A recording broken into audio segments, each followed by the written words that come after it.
गोपीजन वल्लभ गिरिवरधारी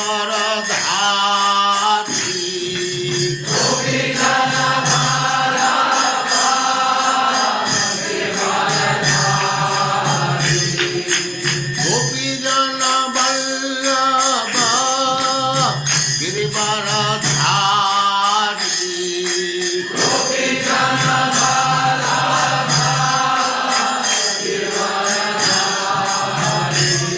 जय राधा माधव कुंज बिहारी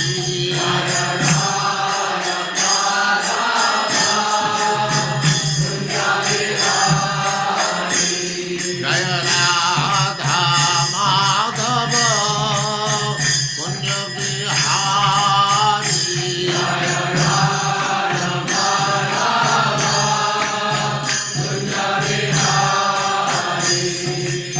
गोपीजन वल्लभ गिरिवरधारी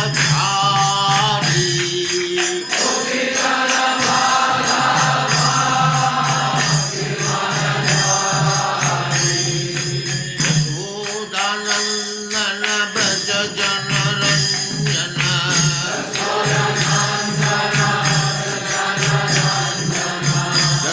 यशोदानंदन व्रज जनरंजन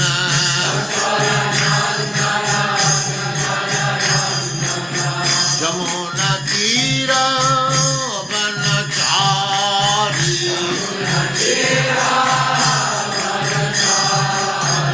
यमुना तीर वनचारी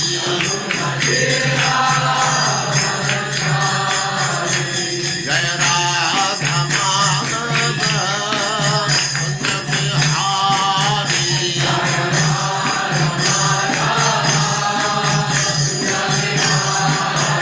जय राधा माधव कुंज बिहारी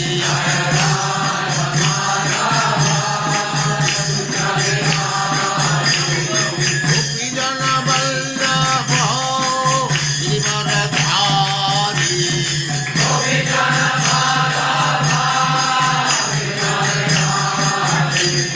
गोपीजन वल्लभ गिरिवरधारी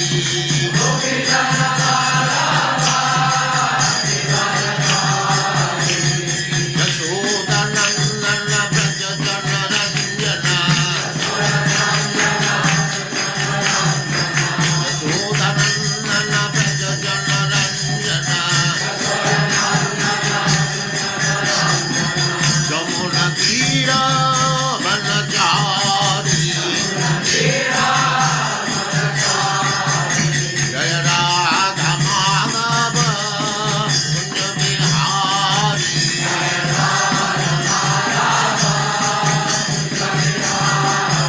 जय राधा माधव कुंज बिहारी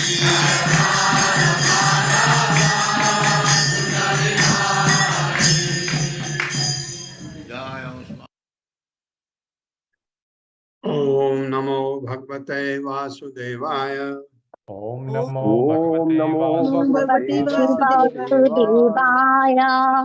ओम नमो भगवते वासुदेवाय ओम नमो भगवते वासुदेवाय। वासुदेवाय। ओम नमो भगवते वासुदेवाय ओम नमो भगवते भगवते वासुदेवाय। वासुदेवाय। नारायणं नमस्कृत्य नारायणं नमस्कृत्य नमस्कृत्य नरं चैव नरोत्तमं नरं चैव नरोत्तमं नरोत्तमम् देवीं सरस्वतीं व्यासं देवीं देवीं सरस्वतीं सरस्वतीं व्यासं व्यासम् ततो जयमुदीरये ततो ततो जयमुदीरये। जयमुदीरये।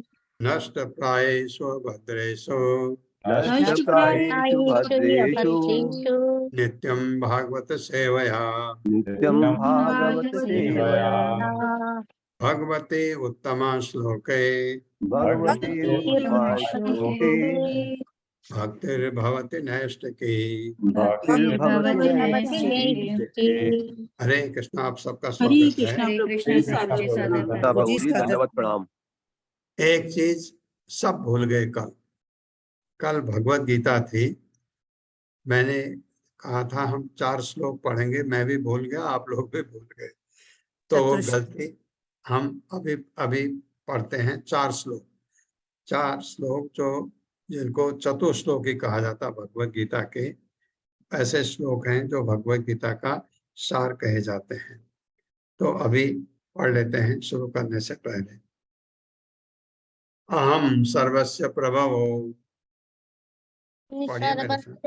सर्वस्य प्रभवो मत्तः सर्वं प्रवर्तते मत्तः सर्व सर्वं प्रवर्तते प्रवर्तते इति मत्वा भजन्ते माम् इति मत्वा भजन्ते माम् बुधा भाव समन्वितः उदाभावसमन्विताः समन्वितः मच्चित्ता मद्गत प्राणा मच्चित्ता मद्गता प्राणा बोधयन्तः परस्परम् बोधयन्तः परस्परम् परस्परम् कथयन्तश्च मां नित्यम् कथयन्तः नित्यम् तुष्यन्ति च रमन्ति च।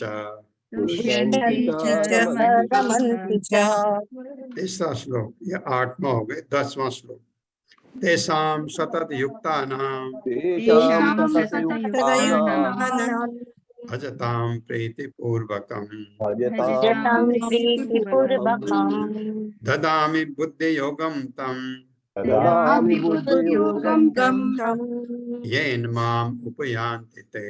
येन मामुपयान्ति ते। ये श्लोक जो अभी पढ़ा हमने, ये श्लोक बहुत ज्यादा कोट करते हैं प्रभुपाद। 11वां 10 का 11वां 4था श्लोक। तेषां एवानुकंपार्थम अहम अज्ञानजं तमः नास्यामि आत्मभावस्थो ज्ञानदीपेन भास्वता। ये 4 श्लोक सबको याद करने हैं। अगले जो मंडे आएगा उसमें आप लोगों में से कोई पढ़ेगा श्लोक जो अच्छी तरह पढ़ते हैं, जिनको मुझे आपने पहले कहा था, मैंने तो याद किए हुए हैं। हरे ठीक है, कृष्णा। अगले मंडे को ये सोनिया माता जी सुनाएंगे। हरी बोल।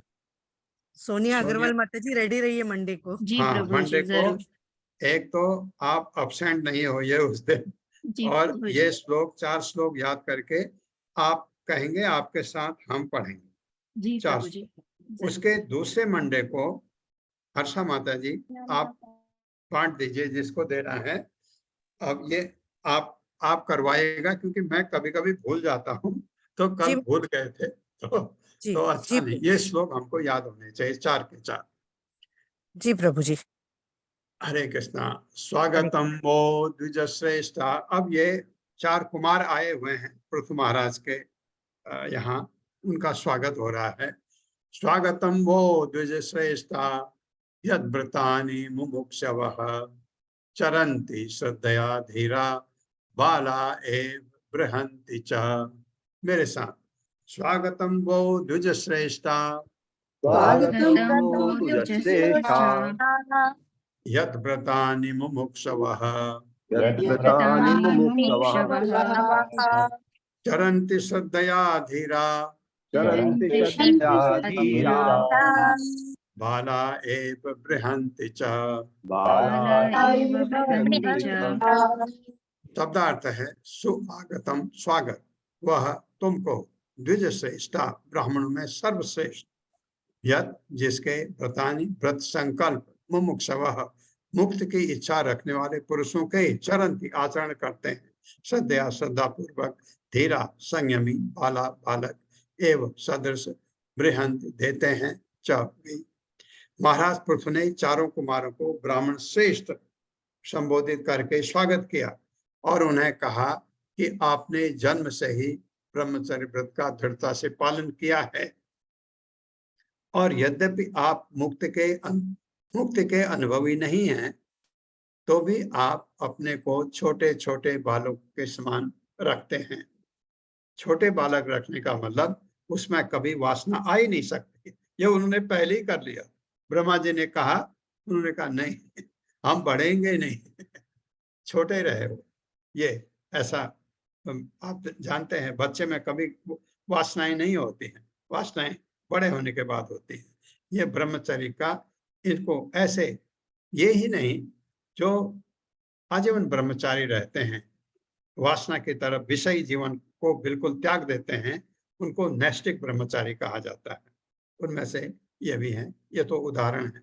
वहां मेरे साथ पढ़िए। महाराज पृथु ने चारों कुमारों को महाराज पृथु ने चारों कुमारों को ब्राह्मण श्रेष्ठ संबोधित करके ब्राह्मण ब्राह्मण से संबोधित करके स्वागत किया स्वागत किया और उन्हें कहा कि और उन्हें कहा कि आपने जन्म से ही आपने जन्म से ही ब्रह्मचर्य व्रत का दृढ़ता से पालन किया है ब्रह्मचर्य व्रत का दृढ़ता से पालन किया है और यद्यपि आप मुक्त के अनुभवी नहीं हैं। और यद्यपि आप मुक्त के अनुभवी नहीं है। हाँ, क्यों?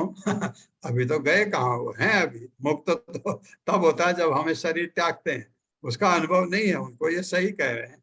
तो भी आप अपने को तो भी आप अपने को छोटे छोटे बालक के समान रखते हैं। छोटे छोटे बालकों के समान रखते हैं। तात्पर्य। हरे कृष्णा। हर्षा माता जी। हरे कृष्ण माता जी। हरे कृष्ण प्रभु जी। शील प्रभुपाद की जय। शील प्रभुपाद द्वारा तात्पर्य। कुमारों की विशेषता यह है कि वे अजम ब्रह्मचारी थे। उन्होंने अपने को 4-5 वर्ष के बालक की भांति रखा, क्योंकि तरुण होने पर इंद्रियां कभी कभी विचलित हो उठती हैं और ब्रह्मचर्य धारण कर पाना कठिन हो जाता है। अतः कुमार जानबूझकर बालक बने रहे, क्योंकि बाल्यकाल में इंद्रियां कभी भी वासना से विचलित नहीं होती। कुमारों के जीवन का यह महत्व था और इसलिए महाराज पृथु ने उन्हें ब्राह्मण श्रेष्ठ कहकर संबोधित किया। ये कुमार न केवल ब्राह्मण श्रेष्ठ भगवान ब्रह्मा की संतानें थी, वरना उन्हें यहाँ पर द्विज श्रेष्ठ अर्थात ब्राह्मणों में श्रेष्ठ कहकर संबोधित किया गया है, क्योंकि वे ब्राह्मण भी थे। जैसा कि हम पहले कह चुके हैं कि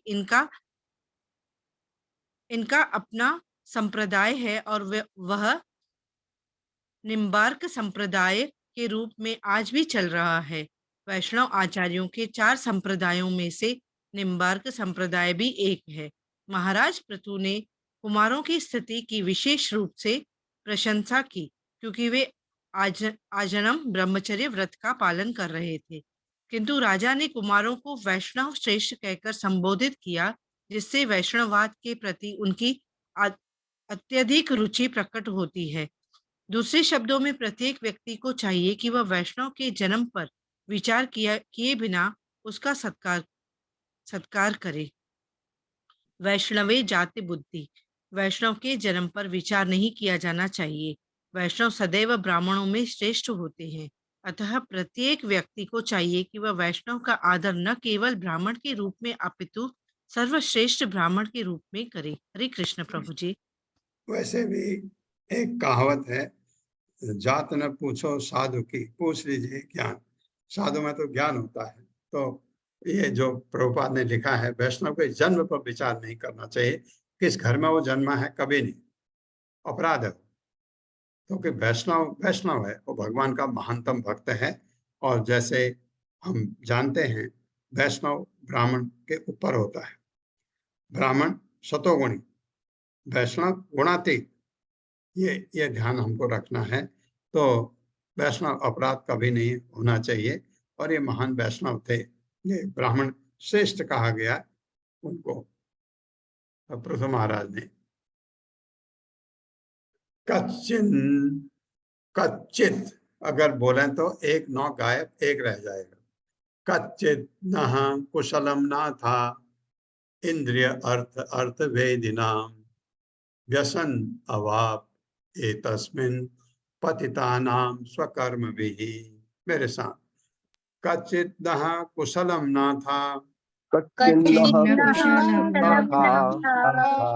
इंद्रिय अर्थ अर्थ वेदिनाम इन्द्रियार्थवेदिनाम् व्यसन अवाप एतस्मिन् व्यसनापैतस्मिन् पतितानां स्वकर्मभिः।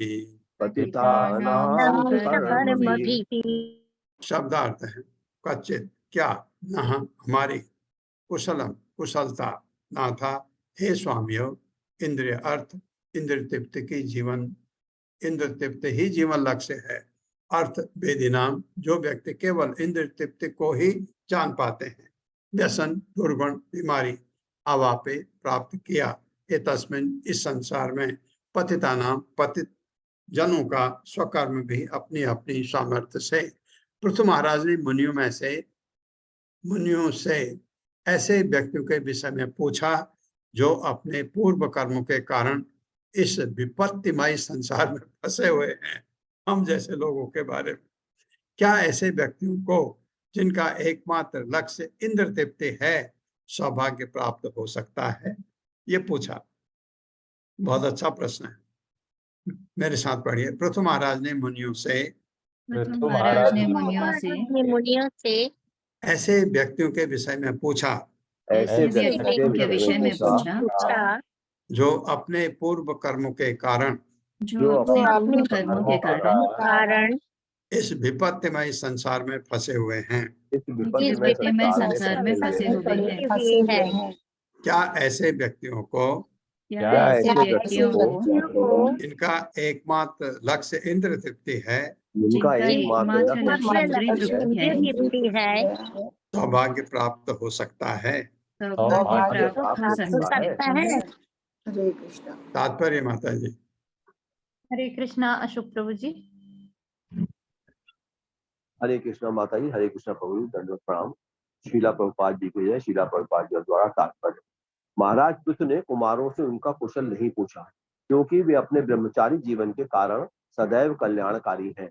क्योंकि वे सदैव मुक्ति पथ के गामी हैं, अतः उनके अकुशल होने का कोई प्रश्न ही नहीं उठता।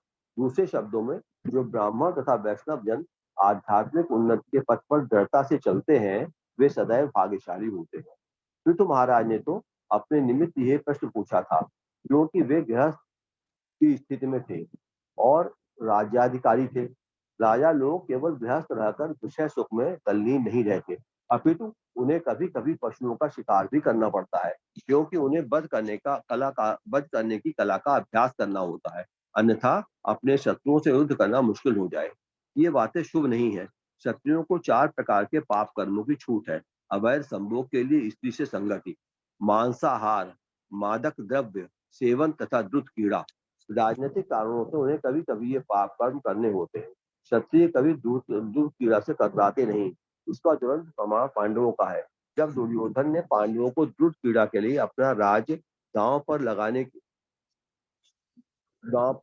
लिए ललकारा तो वे उससे इनकार नहीं कर सके और उसी द्रुत कीड़ा से उन्होंने अपना सारा राजपाट खो दिया और उनकी पत्नी का भी अपमान हुआ। इसी प्रकार यदि विरोधी पक्ष ललकारे तो क्षत्रिय युद्ध करने से मुख नहीं मोड़ सकते। अतः इन सब तथ्यों पर विचार करते हुए महाराज पृथु ने पूछा कि क्या कोई शुभ मार्ग है? गृहस्थ जीवन तो अशुभ है क्योंकि गृहस्थ का अर्थ ही है इंद्रिय तृप्ति का विचार, और जो ही इंद्रिय तृप्ति हो जाती है वैसे ही मनुष्य की स्थिति संकट में पड़ जाती है। ये भौतिक जगत पग पग पर विवादाग्रस्त है। पदम पदम मयादा विपदाम न तेषाम। इस भौतिक संसार में प्रत्येक व्यक्ति इंद्रिय तृप्ति के लिए संघर्ष कर रहा है। इन सभी बातों को स्पष्ट करते हुए पृथु महाराज ने चारों कुमारों से इन पतित बद्ध जीवों के बारे में पूछा जो अपने पिछले अशुभ कर्मों के कारण इस भौतिक संसार में दुख भोग रहे हैं। उनके शुभ आध्यात्मिक जीवन की कोई संभावना है? इस श्लोक में इंद्रियार्थार्थ वेदिनाम शब्द अत्यंत महत्वपूर्ण है। उससे उन पुरुषों का संकेत मिलता है जिनका एकमात्र उद्देश्य इंद्रियों की तुष्टि है। उन्हें पतिता नाम अर्थात पतित भी कहा गया है। केवल वही पुरुष उठा हुआ तीर्थ समझा जाता है जो इंद्रिय तीर्थ के समस्त कार्यों को रोक देता है। एक अन्य महत्वपूर्ण शब्द स्वकर्म भी है। मनुष्य अपने पिछले जन्म के बुरे कर्मों के कारण ही पतित होता है। प्रत्येक व्यक्ति अपने ही कर्मों के कारण अपनी पतित अवस्था के लिए उत्तरदायी होता है। जब इन कर्मों के स्थान पर भक्ति की जाती है तो शुभ जीवन का शुभारंभ होता है। हरे कृष्णा प्रभु जी, हरे कृष्ण माता जी, हरे धन्यवाद। कृष्णा, हरे कृष्णा। ये बहुत अच्छा प्रश्न पूछा है। ये सभी के लिए, हम जैसे लोगों के लिए ये है, क्योंकि हम भौतिक जगत में हैं और हम ये इन चीजों को भोगते हैं। तो कहते हैं क्या हमारे लिए भी कोई चांस है, उनको पूछ रहे हैं ये पृथु महाराज। तो इनका उत्तर देंगे वो बाद में। भवत्सु कुशल प्रश्न आत्माराम एषु नेशते कुशल अकुशला यत्र न सन्ति मतिवृत्तयः। मेरे साथ, भवत्सु कुशल प्रश्न भवत्सु कुशल प्रश्न आत्मारामेषु नेशते आत्मारामेषु नेशते कुशल अकुशला यत्र यत्र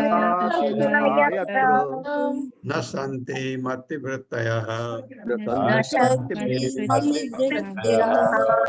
शब्दार्थ है भवत्सु, आपसे, कुशल सौभाग्य, प्रश्न सवाल, आत्म आरामेशु सदैव आत्मिक आनंद में मग्न, न ईष्यते कोई आवश्यकता नहीं होती, कुशल सौभाग्य, अकुशला अकुशलता यत्र जहां, न कभी नहीं, शांति रहते हैं, मतिवृत्ते है पूरी कल्पना। पृथु महाराज ने आगे कहा, हे महाशयो, आपसे आपकी कुशल तथा अकुशल पूछने की आवश्यकता नहीं है, क्योंकि आप नित्य आध्यात्मिक आनंद में लीन रहते हैं। उनको क्या पूछो कि आप कुशली हैं, वो तो हमेशा आनंद में है। आप में कुशल तथा अकुशल की मानसिक वृत्तियां पाई ही नहीं जाती हैं। बिल्कुल सही बात है, ऐसा कह रहे हैं, उनको महिमा मंडित कर रहे हैं, लेकिन बिल्कुल सही बात है। जो हमेशा आध्यात्मिक आनंद में लीन रहता है, आत्माराम, उसको क्या ये सवाल तो गलत है कि आपके क्या हाल है, उसको नहीं पूछ सकते। मेरे साथ पढ़े, पृथु महाराज ने आगे कहा, महाराज ने आगे कहा, हे महाशयो, हे महाशयो, आपसे आपकी कुशल तथा अकुशल पूछने की आवश्यकता नहीं है, आपसे आपसे आपकी आपका कुशल तथा अकुशल पूछने की आवश्यकता नहीं है, क्योंकि आप नित्य आध्यात्मिक आनंद में लीन रहते हैं। क्योंकि आप नित्य आध्यात्मिक आनंद में लीन रहते हैं। आप में कुशल तथा अकुशल की आप में कुशल तथा अकुशल कुशल की मानसिक मानसिक वृत्तियां पाई ही नहीं जाती हैं। मानसिक वृत्तियां पाई ही नहीं जाती। तात्पर्य माता जी। हरे कृष्णा। सोनिया अग्रवाल माता जी। हरे कृष्ण माता जी। श्रील प्रभुपाद जी की जय। तात्पर्य श्रील प्रभुपाद जी के द्वारा श्री चैतन्य चरितामृत में कहा गया है, द्वैते भद्र ज्ञान सब मनोधर्म, एई भाल एई मंद एई सब भ्रम। इस भौतिक संसार में शुभ तथा अशुभ केवल मन के भ्रम है, क्योंकि ऐसी वस्तुएं भौतिक जगत के संपर्क के कारण ही विद्यमान है। यह आत्म माया कहलाती है। हम भौतिक प्रकृति द्वारा अपने आप को उसी प्रकार उत्पन्न मानते हैं जिस प्रकार के स्वप्न में हम अनेक वस्तुओं का अनुभव करते प्रतीत होते हैं। फिर भी आत्मा सदैव दिव्य होता है। भौतिक स्वरूप से अपने उसके प्रचन्न होने का प्रश्न ही नहीं उठता। यह आवरण स्वप्न या सम्मोह सा होता है। श्री भगवद गीता में भी कहा गया है, संगात संजायते कामः। मात्र संगति से हम अनेक कृत्रिम आवश्यकताएं उत्पन्न करते हैं। ध्यायतो विषयान पुंसः संगेश तेषुपजायते। जब हम अपनी वास्तविक स्वाभाविक स्थिति को भूलकर भौतिक वस्तुओं का उपभोग करना चाहते हैं, तो हमारी भौतिक इच्छाएं प्रकट होती है और हम अनेक प्रकार के भोग विलास के संपर्क में आते हैं। जो ही भौतिक सुख की वृत्तियां उत्पन्न होती हैं, जो ही हमारी संगति के कारण उनको भोगने हेतु एक प्रकार की उत्सुकता जागृत होती है। और जब हम इस छद्म भोग से हम सुखी नहीं हो पाते, तो हम में दूसरा भ्रम उत्पन्न होता है, जिसे क्रोध कहा जाता है। और क्रोध के प्रकट होने से भ्रम और भी प्रबल हो जाता है। इस प्रकार हम मोहग्रस्त होते जाते हैं। तब हम भगवान श्री कृष्ण से अपने संबंध को भूलने लगते हैं और कृष्ण भावना के नष्ट होने के फलस्वरूप हमारी वास्तविक बुद्धि भ्रष्ट हो जाती है। इस प्रकार हम इस भौतिक जगत में उलझते जाते हैं। श्रीमद् भगवद गीता में कहा गया है, क्रोधात् भवति सम्मोहः, सम्मोहात् स्मृति विभ्रमः, स्मृति भ्रंशात् बुद्धिनाशो, बुद्धिनाशात् प्रणश्यति। भौतिक संगति से हम अपनी आध्यात्मिक चेतना खो बैठते हैं, फलतः शुभ तथा अशुभ का प्रश्न उठता है, किंतु जो आत्माराम अर्थात स्वरूप सिद्ध है वे ऐसे प्रश्नों से परे है। आत्माराम क्रमशः आध्यात्मिक आनंद में और अधिक उन्नति करते हुए पूर्ण पुरुषोत्तम भगवान की संगति को प्राप्त होते हैं। यही जीवन की पूर्णता है।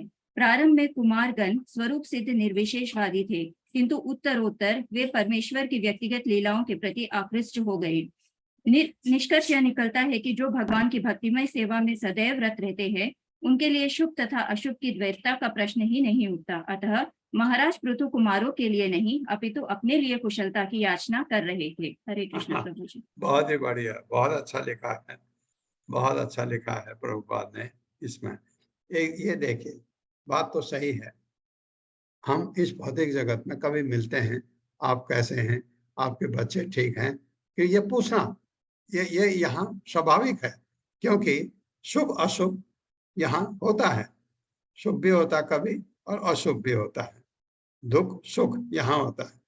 जो आध्यात्मिक जगत में रहता है वहां तो अशुभ कुछ होता ही नहीं है, वहां दुख का कोई नाम है ही नहीं। अगर आप भगवत धाम चले जाएं तो शुभ अशुभ क्या है, वहां तो सब शुभ ही शुभ है, अशुभ नहीं होता वहां। यहाँ जो होता है, जो प्रभुपाद ने समझाया, क्योंकि जब जैसे आप चल रहे हैं रास्ते में, अच्छी तरह आपको कोई विचार है, भगवत गीता के बारे में बात कर रहे हैं या कोई श्लोक के बारे में याद कर रहे हैं, आगे जाते जाते एक दुकान दिखी आपको, वहां दिखा जलेबी तली जा रही है। जिसको मीठे का शौक है उसमें जलेबी का अपना एक खास टेस्ट होता है। तो आपका क्या हुआ, क्या है वो विषय है, भौतिक विषय, इंद्रिय विषय, भौतिक विषय इंद्रिय विषय, और उसके इंद्रिय कौन है, हमारी जिह्वा। जिह्वा को वो चाहिए एकदम, आपका जो जिस तरफ ध्यान था वो पलट जाएगा, क्योंकि इंद्रिय विषय इंद्रिय को अपनी तरफ खींचती है। और वहां पर बुद्धिमत्ता क्या है कि उसको, जैसे मैं बार बार कहता हूं, उसको कैंची चला दो वहां पर, अभी नहीं, अभी नहीं, ये भगवान का प्रसाद नहीं है, नहीं खा सकते। तो इंद्रियां बाद में कंट्रोल हो सकती हैं ऐसे, लेकिन हमारे ये तो हम भगवत गीता भागवतम पढ़ते हैं, इसलिए ये कहते हैं कि इनसे, इंद्रिय विषय से जब आपका संपर्क होता है, आकर्षण होता है, वहां पर रोकना है अपने को। बस जो बुद्धिमान है वो अपने को रोक लेता है, क्योंकि उससे कुछ ना कुछ गड़बड़ अवश्य होगा। आपने खाई, मान लीजिए आपने कहा खा लो जलेबी, खाई अच्छी लगी और खा ली, और कुछ गड़बड़ था, पेट खराब या कोई भी चीजें आपको हो सकती हैं। ये चीज, उससे बचने के लिए कैंची चलाना बहुत जरूरी है। यही चीज हमारे, क्योंकि इंद्रियां इंद्रिय विषय की तरफ जाती हैं। कभी वो खाया तब परेशानी, नहीं खाया क्रोधात भवति सम्मोह, नहीं मिला तो गुस्सा आया, सम्मोहात स्मृति विभ्रमः, स्मृति हमारी कम हो जाती है। किससे? जब हम भ्रमित होते हैं, सम्मोह का मतलब भ्रमित होना। स्मृति भंसात, जब बुद्धि हमारी नाश होती है, बुद्धि गायब हो जाती है, बुद्धि नाश हो, वो बुद्धि का नाश करती है। बुद्धि का नाश होने का मतलब हमारा पतन निश्चित है। इसलिए ये कब, जब आप इंद्रियों का इंद्रिय विषय से संपर्क होने में कोई ढील छोड़ देते हैं, वहां पर ये, इसलिए बुद्धिमान मनुष्य ये है, ये देख करके कि ये ठीक है नहीं है। और जब आप भक्ति कर रहे हैं और आपको पता है ये भगवान का प्रसाद है ही नहीं, तो मैं खा ही नहीं सकता, अलाउ, तो जीव अपने आप कंट्रोल में हो जाती है। तो इसी तरह से इंद्र, हर इंद्र विषय को इसी तरह कंट्रोल में कर सकते हैं। और उनके तो वह तो आध्यात्मिक सुख में है, आनंद में है, चारों कुमार। तो ये उनके बारे में, इसलिए पृथु महाराज ने बहुत अच्छी तरह बातें की हैं। तदहम कृति विश्रम्भः सुहृदो वह तपस्विनां संप्रच्छे भव एतस्मिन् क्षेमः केन अंजसा भवेत्। मेरे साथ, तदहम कृत विश्रम्भः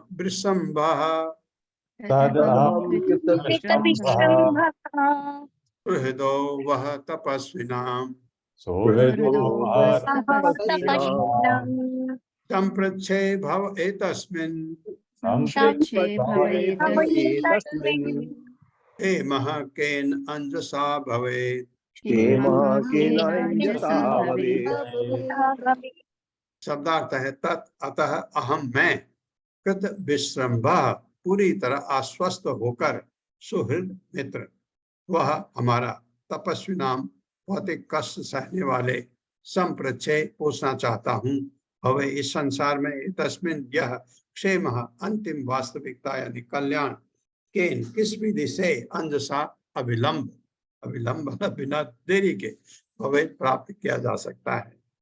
मैं पूर्ण रूप से आश्वस्त हूँ कि आप जैसे महापुरुष इस संसार की अग्नि में संतप्त होने वाले व्यक्तियों के एकमात्र मित्र हैं। कौन है ये संतप्त होने वाले अग्नि में? ये हम जैसे लोग ये कह रहे हैं पृथु महाराज। अतः मैं आपसे पूछना चाहता हूँ कि इस संसार में हम किस प्रकार जल्दी से जल्दी जीवन का परम उद्देश्य प्राप्त कर सकते हैं। बहुत अच्छा प्रश्न है। मेरे साथ पढ़िए। मैं पूर्ण रूप से आश्वस्त हूँ कि मैं पूर्ण रूप से आश्वस्त हूँ कि आप जैसे महापुरुष आप जैसे महापुरुष इस संसार की अग्नि में इस संसार की अग्नि में संतप्त होने वाले व्यक्तियों के एकमात्र मित्र हैं। व्यक्तियों के एकमात्र मित्र हैं। हाँ, क्यों ऐसा क्यों है? क्यों कहा मित्र? कोई भी वैष्णव श्रेष्ठ ब्राह्मण सबका भला चाहता है, इसलिए सबका भला चाहने वाले को सुहृद कहा जाता है। अतः मैं आपसे पूछना चाहता हूँ कि इस संसार में हम किस प्रकार जल्दी से जल्दी जीवन का परम उद्देश्य प्राप्त कर सकते हैं। तात्पर्य माता जी। हरे कृष्णा। पूनम कुमार माता जी। हरे कृष्णा माता जी। हरे कृष्णा प्रभु जी। तात्पर्य श्रील प्रभुपाद जी के द्वारा। श्रील प्रभुपाद जी की जय। जब साधु द्वार द्वार जाकर उन व्यक्तियों से भेंट करते हैं जो संसारिकता में बहुत अधिक लगे हुए हैं, तो ये समझना चाहिए कि वे किसी व्यक्तिगत लाभ से ऐसा नहीं करते। यह तथ्य है कि साधु पुरुष भौतिकवादी व्यक्तियों के पास वास्तविक कुशल क्षेम के विषय में बताने के लिए जाते हैं। महाराज पृथु को इस बात का पूरा विश्वास था, अतः उन्होंने कुमारों से उनका कुशल पूछकर समय का अपव्यय करने के बजाय उनसे ये जानना उचित समझा कि क्या ये इस संसार की विषम परिस्थिति से किसी प्रकार उबरा जा सकता है। फिर भी ये महाराज पृथु का कोई निजी प्रश्न न था।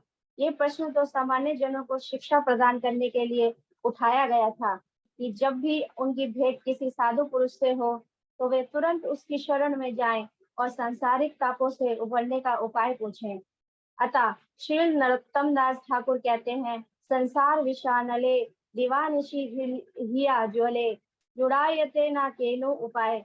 हम नित्य भौतिक कष्टों से पीड़ित रहते हैं, हमारे हृदय जलते रहते हैं, किंतु हम इनसे उबरने का कोई उपाय नहीं ढूंढ पाते।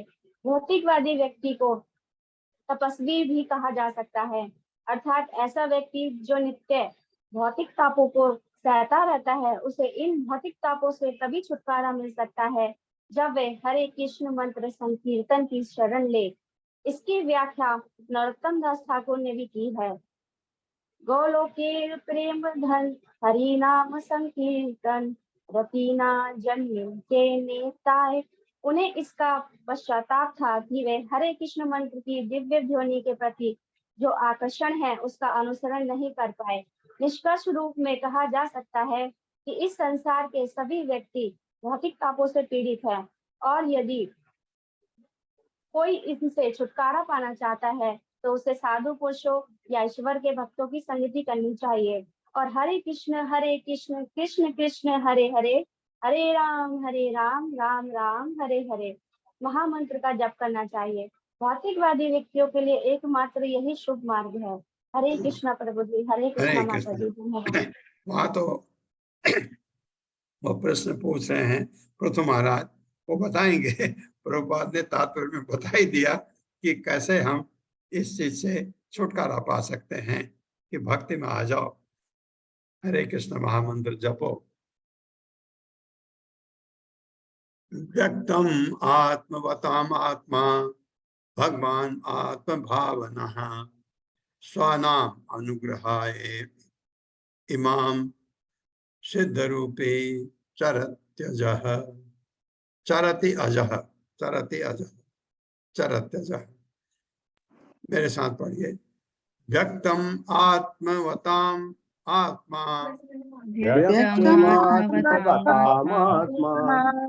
भगवान आत्म भावना स्वनाम अनुग्रहाय इमाम या अनुग्रहाय इमाम, ऐसे पढ़िए।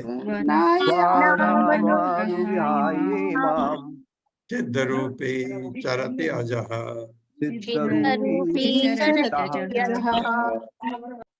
हाँ, अज शब्द आता है जिसका जन्म नहीं होता, भगवान के लिए आता है अज शब्द आता है। व्यक्तम स्पष्ट, आत्मवताम अध्यात्मियों का, आत्मा जीवन लक्ष्य भगवान, भगवान आत्म भावना जीवों को ऊपर उठाने की कामना करने वाले, स्वानाम जिनके अपने भक्तगण, अनुग्रहाय केवल कृपा दिखाने के लिए, इमाम इस प्रकार, सिद्ध रूपी पूर्णतया स्वरूप सिद्ध, चरति भ्रमण करते हैं, अजह नारायण।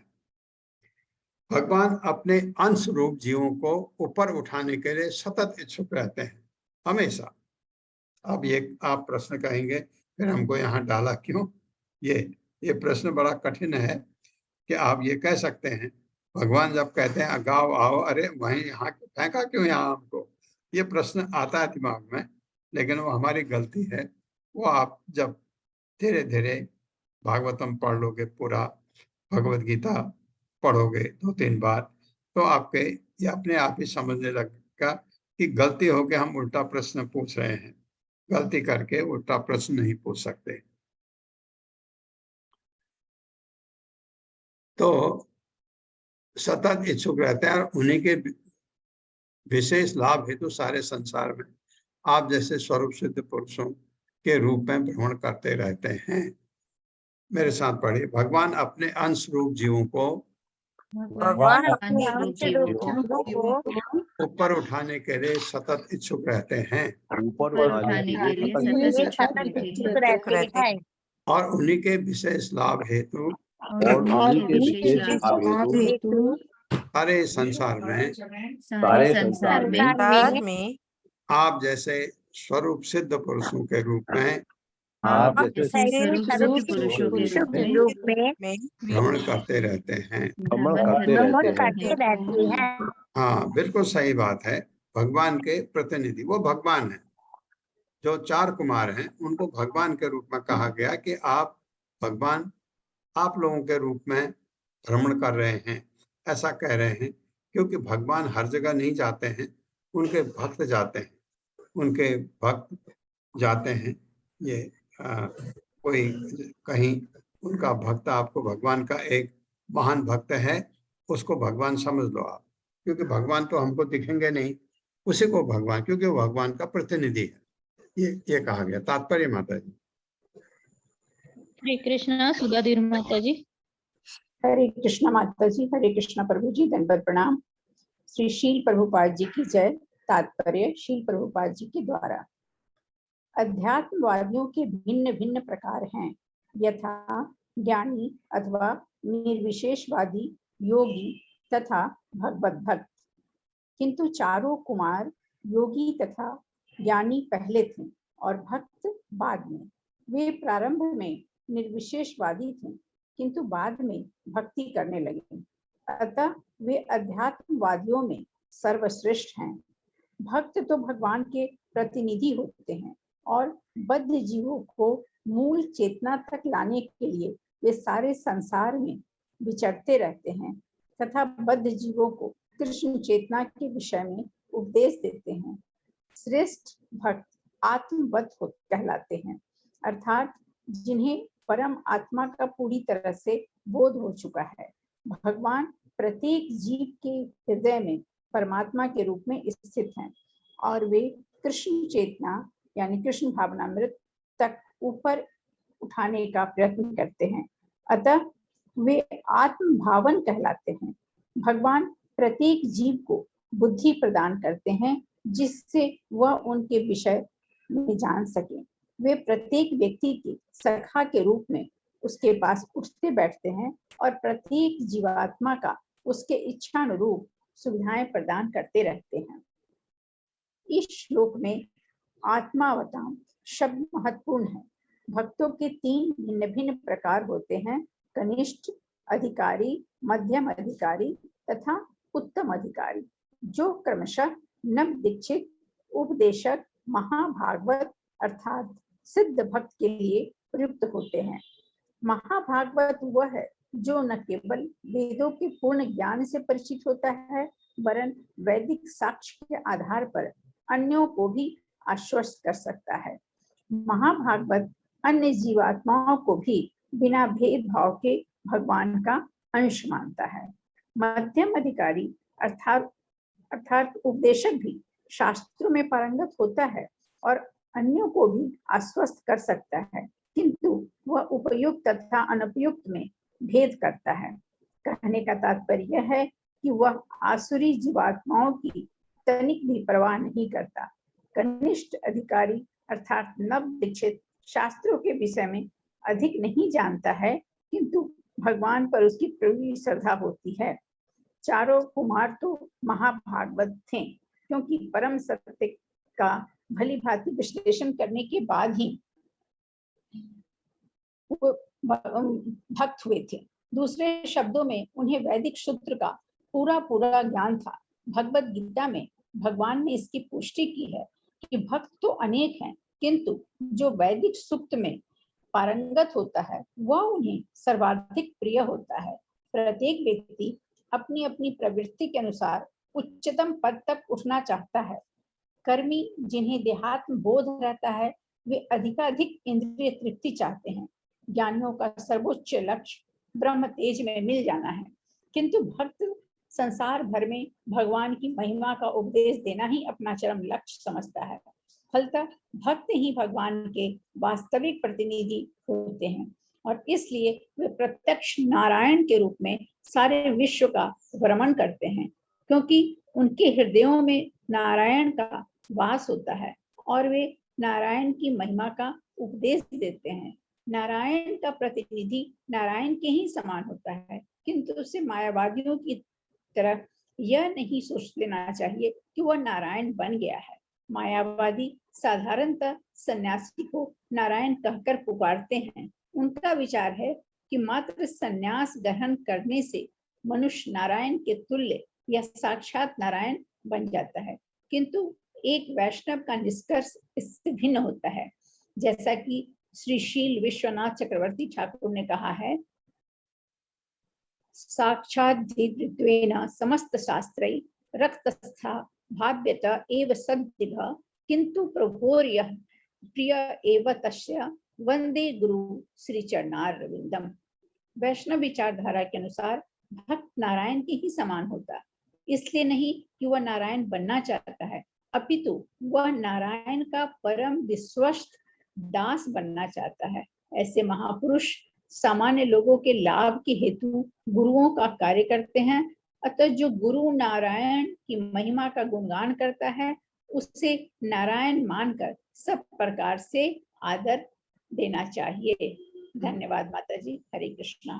हाँ, जो नारायण नहीं है लेकिन हमको उसको नारायण के ही बराबर सम्मान देना है, भगवान के भक्त का, ये कहा है।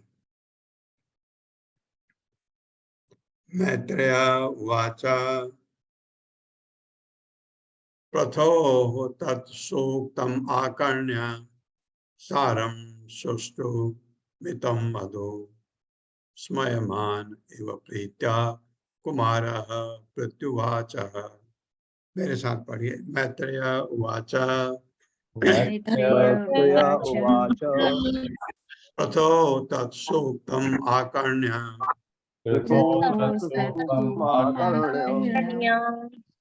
सारं सुष्टुमितं मधु मधु स्मयमान इव प्रीत्या कुमारः प्रत्युवाचः।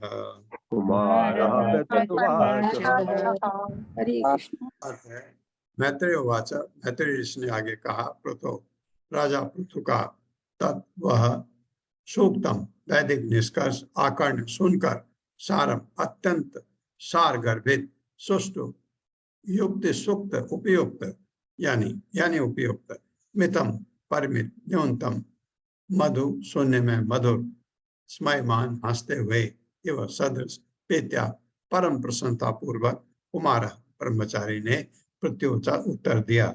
हाँ, इस प्रकार महर्षि मैत्रेय ने कहा, इस प्रकार ब्रह्मचारियों में श्रेष्ठ सनत कुमार पृथु महाराज की अत्यंत सार गर्भित युक्ति युक्त तथा श्रुति मधुर तो सुनने में बहुत मधुर वाणी सुनकर अत्यंत प्रसन्न होकर हंसे और कहने लगे। अब नया श्लोक आएगा उनका कहने का, मेरे साथ पढ़िए।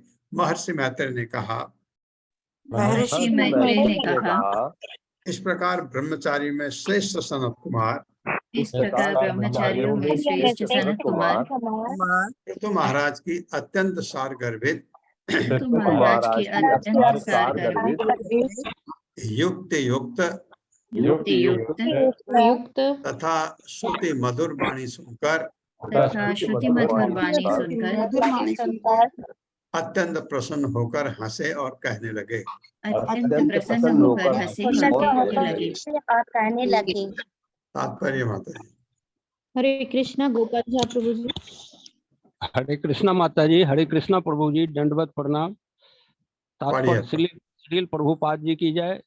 तात्पर्य श्रील प्रभुपाद जी के द्वारा कुमारों के समक्ष महाराज पृथु की वार्ता अनेक गुणों से युक्त होने के कारण अत्यंत श्लाघनीय थी। वाणी को चुने हुए शब्दों से युक्त होना चाहिए, जो सुनने में मधुर और स्थिति के अनुकूल हो। ऐसी वाणी ही अर्थपूर्ण होती है। ये सारे सद्गुण महाराज पृथु के वाणी में विद्यमान थे, क्योंकि वे पूर्ण भक्त थे। कहा गया है कि यस्यास्ति भक्तिर भगवती किंचन सर्वेर गुणैर तत्र समासते सुराः। जो व्यक्ति पूर्ण पुरुषोत्तम भगवान में अधिक श्रद्धा रखता है और उनकी सेवा में लगा रहता है, उसमें सारे गुण प्रकट हो जाते हैं। श्रीमद् भागवतम 5.18.12। इस प्रकार कुमारगण अत्यंत प्रसन्न हुए और संत कुमार ने इस प्रकार कहा कि कहना प्रारंभ किया। हरे कृष्णा प्रभु जी। हरे कृष्णा, हरे कृष्णा। ये बात है, अगर जो भक्ति की तरफ आगे बढ़ता है आध्यात्मिक जीवन में, भक्त बनने की तरफ, उसके गुण सद्गुण होते जाते हैं सब। जैसे हमने पढ़ा भगवद गीता में, इतने गुण 26 गुण होने चाहिए दैवी गुण। वो भक्त को उनकी प्रैक्टिस नहीं करनी पड़ती। हमको गुस्सा आता है, गुस्सा कंट्रोल करने की प्रैक्टिस करनी पड़ती है। उनमें ये अवगुण होते ही नहीं है। तो इसलिए उनमें जो भक्ति में जाता आगे बढ़ता है, उसमें दैवी गुण अपने आप आने लगते हैं। ये इसमें भी बताया गया है। सनत कुमार उवाच साधु पृष्ठम महाराज सर्वभूत हित आत्मना भवता विदुषा चापि साधुना मति ईदृशी। मेरे साथ पढ़िए। सनत कुमार उवाच साधु पृष्ठम महाराज सर्वभूत हित आत्मना भवता विदुषा चापि साधुना मति ईदृशी।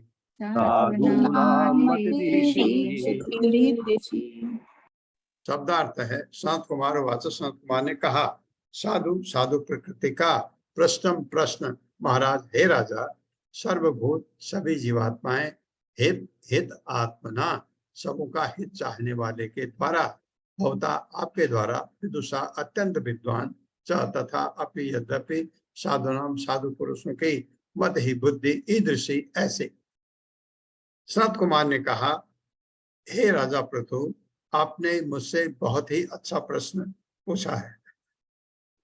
ऐसे प्रश्न विशेष रूप से आप जैसे पर हितकारी द्वारा उठाए जाने के कारण समस्त जीवात्माओं के लिए अत्यंत लाभप्रद हैं।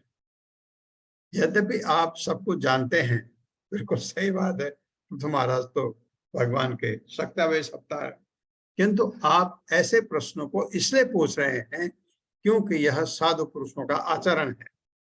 ऐसी बुद्धि आपके सर्वथा अनुरूप है। बहुत अच्छा। तो ये पृथु महाराज जो प्रश्न पूछे हैं ये जनता के लिए है, क्योंकि उनके अपनी प्रजा भी है सामने।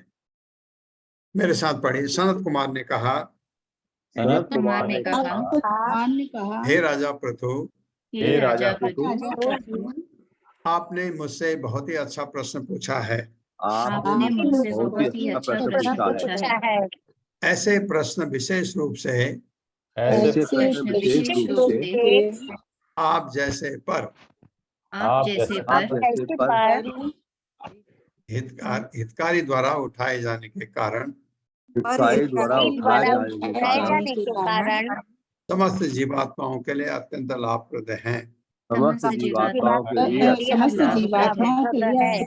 हाँ, क्योंकि आप जीवात्माओं के हितकारी हैं, इसलिए आप ऐसा पूछ रहे हैं। ये कह रहे हैं, यद्यपि आप सब कुछ जानते हैं, यद्यपि आप सब जानते हैं, किंतु आप ऐसे प्रश्नों को इसलिए पूछ रहे हैं किंतु आप ऐसे प्रश्न पूछ रहे हैं क्योंकि यह साधु पुरुषों का आचरण है। क्योंकि ये साधु पुरुषों का आचरण है। हाँ, क्या मतलब आप साधु हैं। ऐसी बुद्धि आपके सर्वथा अनुरूप है। ऐसी बुद्धि आपके सर्वथा अनुरूप है।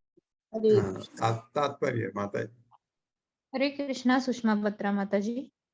हरे कृष्ण माता जी। प्रभु जी हरे कृष्ण, दंडवत प्रणाम। श्री प्रभुपाद जी की जय। प्रभुपाद जी के द्वारा तात्पर्य। महाराज पृथु दिव्य। थोड़ा जोर से बोलिए माता जी, आवाज कम आ रही। हरे कृष्ण माता जी, माइक को आगे करें। हाँ जी, अब आ रही है ठीक? नहीं माता जी, वही है, कम है। अभी कम है? हाँ माता जी। जी माता, ठीक है, किसी और को पढ़ने को देते। हरे कृष्णा शैला उपाध्याय माता जी।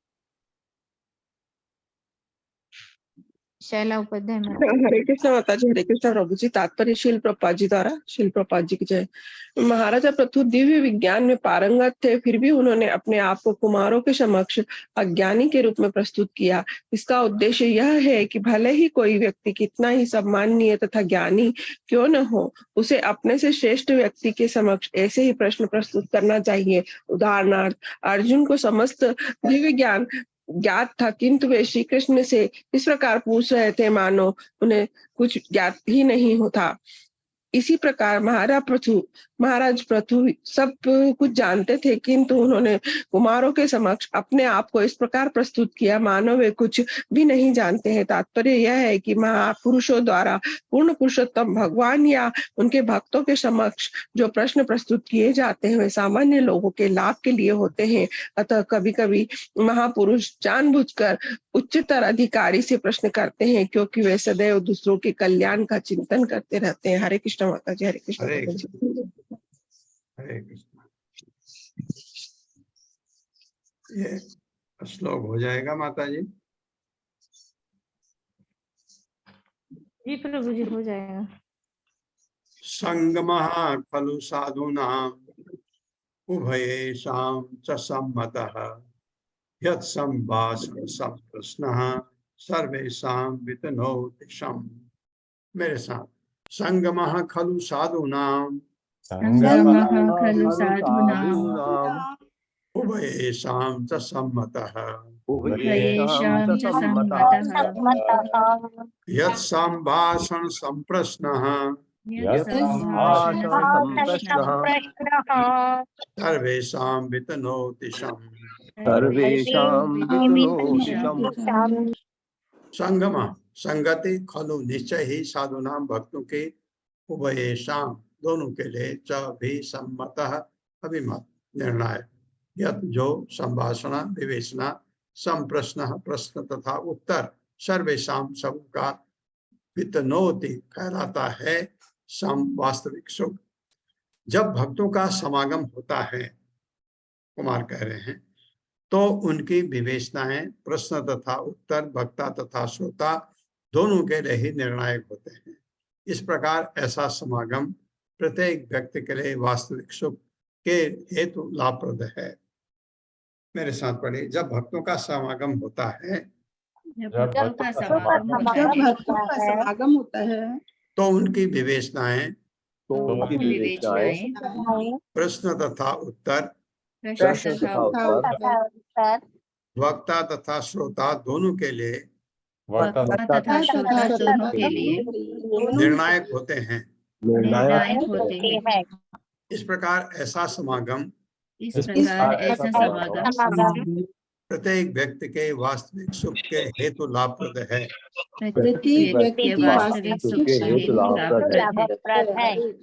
तात्पर्य माता जी। हरे कृष्णा शकुंतला पवार माता जी। हरे कृष्णा माता जी। हरे कृष्णा प्रभु जी, दंडवत प्रणाम। तात्पर्य श्रील प्रभुपाद जी के द्वारा। श्रील प्रभुपाद जी की जय। भक्तों के वार्तालाप को सुनना ही पूर्ण पुरुषोत्तम भगवान के सशक्त संदेश को प्राप्त करने का एकमात्र साधन है।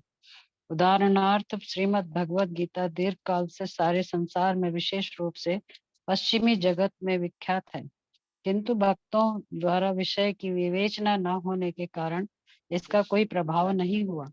कृष्ण भावनामृत आंदोलन की स्थापना के पूर्व पाश्चात्य जगत का एक भी व्यक्ति कृष्ण भावना भावित नहीं हुआ, किंतु जब उसी श्रीमद् भगवद गीता को यथारूप में परंपरा के माध्यम से प्रस्तुत किया गया तो इसका प्रभाव आध्यात्मिक अनुभूति के रूप में तुरंत प्रकट हुआ।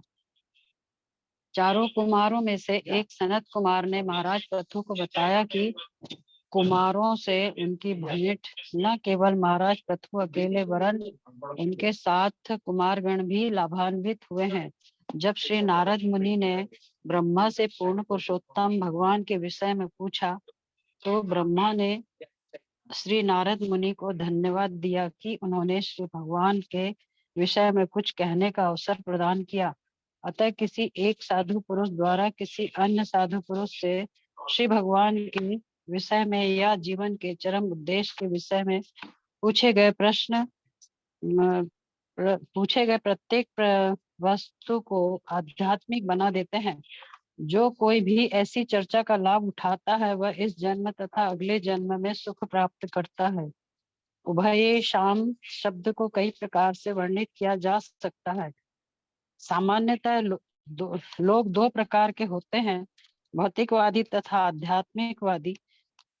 भक्तों की चर्चाओं से दोनों ही प्रकार के लोग लाभान्वित होते हैं। भौतिकवादी को भक्तों की संगति से यह लाभ होता है कि उसका जीवन नियमित हो जाता है, जिससे उसके भक्त बनने या जीवात्मा की वास्तविक स्थिति को समझने हेतु वर्तमान जीवन को सफल बनाने की संभावना बढ़ जाती है।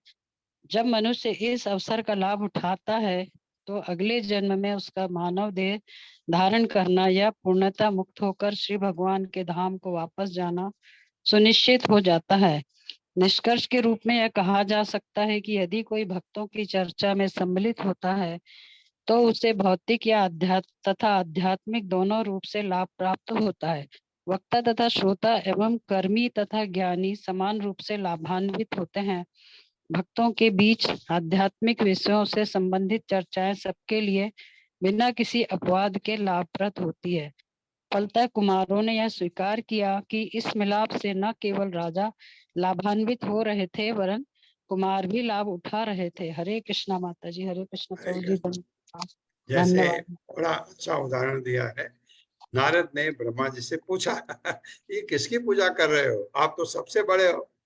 तो ब्रह्मा जी ने धन्यवाद दिया नारद को। क्यों? क्योंकि भगवान के बारे में बोलने का उनको अवसर मिला। यहाँ पर वही कुमार कह रहे हैं कि भगवान के बारे में या अध्यात्म के बारे में चर्चा करने में कोई भी आध्यात्मिक व्यक्ति चाहता है कोई सुनने वाला हो, उसको सुनाऊं ताकि उसका कल्याण हो। ये तो इसलिए वो कह रहे हैं कि आपने बहुत अच्छा पूछा, और ये नहीं कि आपको ये चीजें पता नहीं है, लेकिन क्यों आप हितैषी हैं लोगों के, आप लोगों का भला चाहते हैं, इसलिए आप ऐसा कर रहे हैं। ये प्रश्न पृथु महाराज के लिए क्या है, उनको वो तो भगवान है, लेकिन वो ऐसा प्रश्न पूछ के जो भागवतम पढ़ेगा सुनेगा, या जो वहां पर उनकी प्रजा है वो उत्तर सुनेंगे, सब लाभान्वित होते हैं, सबका भला होता है। इसलिए चार कुमार कह रहे हैं ये प्रश्न जो आपने पूछा आपके अनुरूप है, आप इस लायक हैं ऐसा प्रश्न पूछने के, क्योंकि ये सबके लिए, हमारे लिए भी अच्छा है। हम उस बारे में चर्चा करेंगे, भगवान के बारे में। अगर भगवान के बारे में कोई चर्चा करे, उसका भी भला होता है, उसको अच्छा लगता है वो, क्योंकि उसका ही विज्ञान है वो उसी विज्ञान को जानता है, उसी विज्ञान को फैलाना चाहता है, उसके लिए भी भला है, पूछने वाले का भी भला है। और पूछने वाले ने इतना, जिसको पता होते हुए भी पूछा, जैसे बहुत बार लिखा होता है, अर्जुन को पता था तब भी वो सवाल ऐसे पूछता था जो हमारे हित के हैं, ये बात, इसलिए वो खुश हुए उनके प्रश्न पर। ओम अज्ञानतिमिरान्धस्य ज्ञानाञ्जन शलाकया चक्षुरुन्मिलितं तस्मै श्रीगुरवे नमः। नमो विष्णुपादाय कृष्णपृष्ठाय भूतले श्रीमते भक्तिवेदांत स्वामिनिति नामिने। नमस्ते सारस्वती देवे गौरवाणी प्रचारिणे निर्विशेष शून्यवादी पाश्चात्य देशतारिणे। जय हो श्री कृष्ण चैतन्य प्रभु नित्यानंद श्री अद्वैत गदाधर शिवासादि गौर भक्त वृंद। हरे कृष्णा कृष्ण कृष्णा हरे हरे, हरे राम राम राम हरे हरे। हरे कृष्णा।